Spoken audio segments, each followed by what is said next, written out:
குருவே துணை. வாடிக்கையாளர்கள் அனைவருக்கும் வணக்கம். இன்னைக்கு நம்ம எதை பற்றி பார்க்க போகிறோம்னா, குருவும் புதனும் சேர்க்கையை பற்றி பார்க்க போகிறோம். ஒரு ஜாதகத்தில் குருவும் புதனும் ஒன்று கூடி சேர்ந்து இருந்தால் என்ன பலன் நடக்கும் அப்படிங்கிறத பற்றி பார்க்க போகிறோம். புதன் வந்து வித்தைக்கு காரகர், கல்விக்கு காரகராகவும், தாய் மாமாவுக்கு காரகராகவும் வராரு. குரு வந்து தனக்காரகன், குழந்தைங்களுக்கு காரகராகவும் வராரு. இப்போ இந்த குருவும் புதனும் ஒன்று சேர்ந்துருந்தா எப்படி என்ன பலன் நடக்குங்கிறத பற்றி தான் இப்போ நாம் பார்க்க போகிறோம்.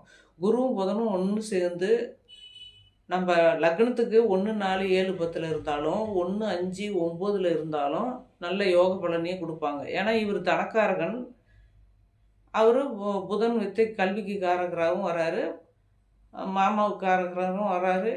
புதன் வந்து 24 மணி நேரமும் வந்து அறிவு கொடுக்கக்கூடிய கிரகம். இவங்க வந்து ஒன்று சேர்ந்து 2 பேரும் இருந்தாங்கன்னா நம்மளுக்கு நல்ல யோக பலனையே கொடுப்பாங்க.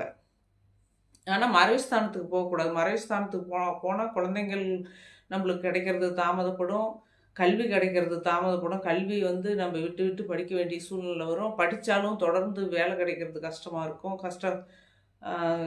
சீக்கிரம் அமையாது. ஏன்னா மறைவுஸ்தானத்துக்கு போனால் 6, 8, 12 மறையக்கூடாது.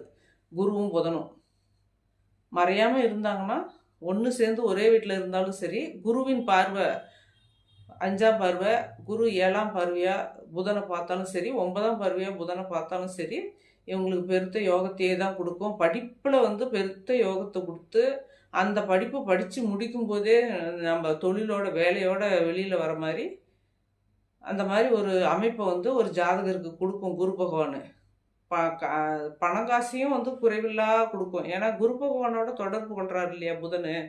அப்போ வந்து பணமும் கிடைக்கணும் நம்மளுக்கு, தனக்காரகனாகவும் வராரு. குழந்தைகளும் நல்ல குழந்தைகள், நல்ல நம்மளுக்கு நம்ம எதிர்பார்க்குற மாதிரி குழந்தைகள், படிக்கும் குழந்தைகளாக கிடைக்கும். ஏன்னா குருவோட எந்த ஒரு கிரகம் சேர்ந்தாலும் அது வந்து நன்மையை செய்யக்கூடிய இதில் தான் வரும். மறைவுஸ்தானத்துக்கு போகக்கூடாது. மறைவுஸ்தானத்துக்கு போனால் தான் கெடுதல்கள் நடக்கும். வாழ்த்துக்கள்.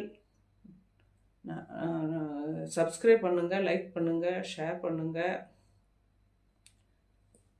வாழ்த்துக்கள்.